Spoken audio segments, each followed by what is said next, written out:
রোজ রোজ একই জলখাবার খেয়ে বোর হয়ে যাচ্ছেন, ভাবছেন নতুন কি খাওয়া যায়, তাহলে অবশ্যই আজকের এই স্বাস্থ্যকর জলখাবারটা আপনিও বাড়িতে বানিয়ে নিতে পারেন খুব সহজে। এটা চাইলে আপনারা স্কুল কলেজের টিফিনেও দিতে পারেন, তার সাথে রাতের ডিনারেও খেতে পারেন। আর জলখাবারে তো খেতে পারেনই। সব হেলদি খাবার কিন্তু টেস্টি হয় না, আবার সব টেস্টি খাবার হেলদি হয় না। এটা এমন একটা খাবার যেটা হেলদির সাথে সাথে দারুণ টেস্টি। এটাকে এক কথায় বলা যেতে পারে সাউথ ইন্ডিয়ান গোলা রুটি। একটু নামটা শুনে অবাক হলেন, আমিই দিয়েছি নামটা। তার কারণ গোলা রুটি আমরা খাই ঠিকই, এটা অনেকটা গোলা রুটির মতো, কিন্তু এর মধ্যে এমন কিছু বিশেষত্ব আছে যেটার জন্য বললাম সাউথ ইন্ডিয়ান গোলা রুটি। তো চলুন ভিডিওটা স্কিপ না করে দেখুন। প্রথমেই একটা বড় বাটির মধ্যে আমি 1.5 কাপ গমের আটা নিয়ে নিলাম। আমি এখানে আটাই ব্যবহার করছি, আপনারা চাইলে ময়দা ব্যবহার করতে পারেন, তবে আটাটাই বেশি স্বাস্থ্যকর। তার মধ্যে নিয়ে নিলাম 1/4 চামচ লবণ। এবার আটাটার মধ্যে লবণটাকে ভালো করে মিশিয়ে নিচ্ছি। লবণটা মিশিয়ে নেওয়ার পরে এর মধ্যে আমি জল দেবো একটু একটু করে। একবারে অনেকটা জল দিয়ে পাতলা করে ফেলবেন না, অল্প অল্প করে জল মেশাতে থাকুন। মোটামুটি যতটা আটা নেবেন তার 3 গুণ প্রায় জল লাগবে। আমি একটু একটু করে জল দিচ্ছি আর ভালো করে মেশাতে থাকছি। এমনভাবে মেশাবেন যেন ভেতরে দলা পাকিয়ে না থাকে। এই কাজটা একটু সময় নিয়ে ধীরে ধীরে করে নেবেন। আপনারা রেসিপিটা পুরোটা স্কিপ না করে দেখুন।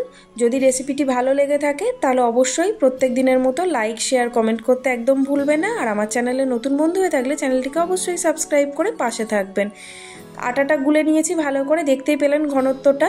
এবার একটা ফ্রাইং প্যানের মধ্যে আমি 2 টেবিল চামচ সাদা তেল দিয়ে দিলাম। আপনারা তেলের পরিমাণটা আরেকটুও কমিয়ে নিতে পারেন।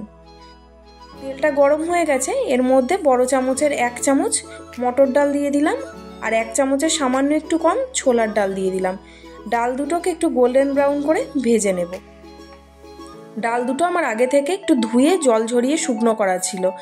এবার এর মধ্যে একটা বড় সাইজের পেঁয়াজকে মিহি করে কুচিয়ে রেখেছিলাম, সেটা দিয়ে দিলাম।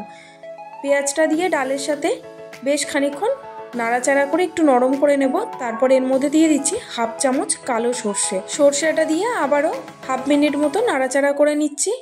তারপরে দিয়ে দিলাম এতে 1/2 টমেটো।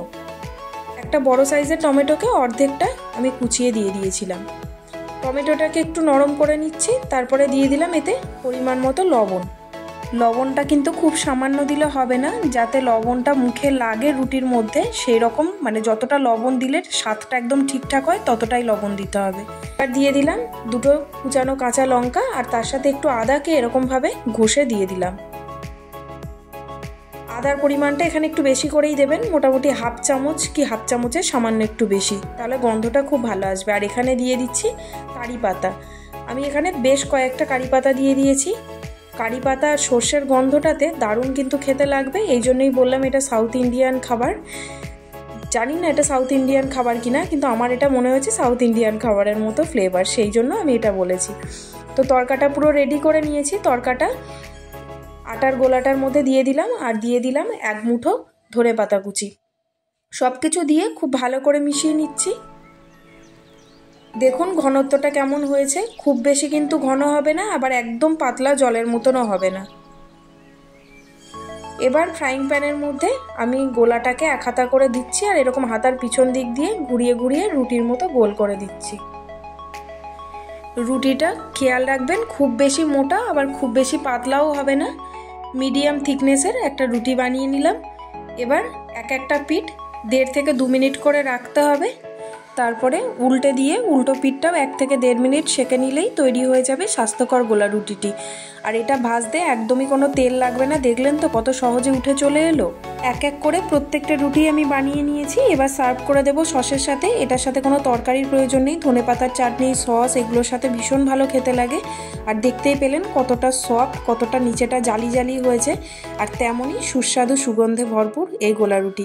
আপনারাও বাড়িতে বানান এবং আমাকে কমেন্ট বক্সে অবশ্যই জানাবেন যে আপনাদের খেয়ে কেমন লাগলো। যদি ভালো লেগে থাকে তাহলে এরকম রেসিপি আমি আবারও নিয়ে আসবো।